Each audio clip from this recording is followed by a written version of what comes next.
Throughout the semester, I have researched environmental justice and air strategy solutions in the greater Cincinnati area. And for this project, it's first important to understand the background. In urban areas, specifically the background with air quality and urban heat, not only in Cincinnati, but the U.S. as a whole. So, urban temperature rise. Since the 1940s, urban temperatures in the U.S. have risen 0.5 to 0.3 degrees Celsius, and this rise has led to a 2 to 4% increase in electricity for every 1 degree Celsius. The rise in urban temperatures contributes to the higher energy demand and consumption throughout the U.S., and since the 1940s, this has only continued to increase, and consumption has also increased, leading to more pollution. So, environmental inequality is the next part of the background that's important to understand, as air pollution does not affect everyone equally. Oftentimes, low-income areas encounter negative effects at higher rates.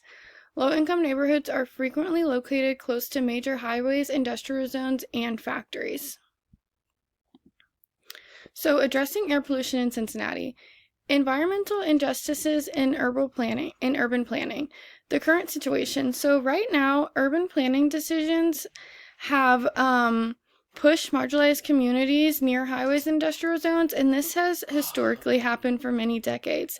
These individuals experience high concentrations of harmful pollutants, including nitrous oxide and PM 2.5. So, air quality in Cincinnati, according to the 2024 State of Air Report by the American Lung Association, Cincinnati ranks as the 22nd most polluted city in the U.S. This ranking highlights how air pollution is both an environmental and a public health issue that needs to be addressed. High pollution and health risk. So, there are a lot of health impacts of poor air quality, and citizens who are subject to living in high pollution areas face increased health risks. Prolonged exposure is associated with a variety of chronic illnesses and health conditions, including heart disease, asthma, impaired cognitive functioning, diabetes, strokes, and more. And this is one of the major reasons why you should care as a resident of Cincinnati, because the poor air quality has a daily impact on your health without your realization. So, community involvement and support for clean air policies can lead to a more healthy city for all residents. There are some local solutions in action. First is the Air Quality Advisory Action Plan, enacted in 2019 and created by the Cincinnati Office of Environmental and Sustainability. This plan was developed as a part of the city's broader climate and sustainability goals and includes steps to limit exposure to air pollution, including training on air quality awareness for city employees, setting operational limits on air alert days, and limiting city workers. And then, in addition to that, there are low emission zones that can be included, and with the growing transportation demands in Cincinnati, there have been more rising levels of air pollution. Vehicle emissions are a major source of harmful pollutants, including carbon monoxide and nitrogen dioxide, and adding these low emission zones would limit access to certain areas and reduce pollution from vehicles.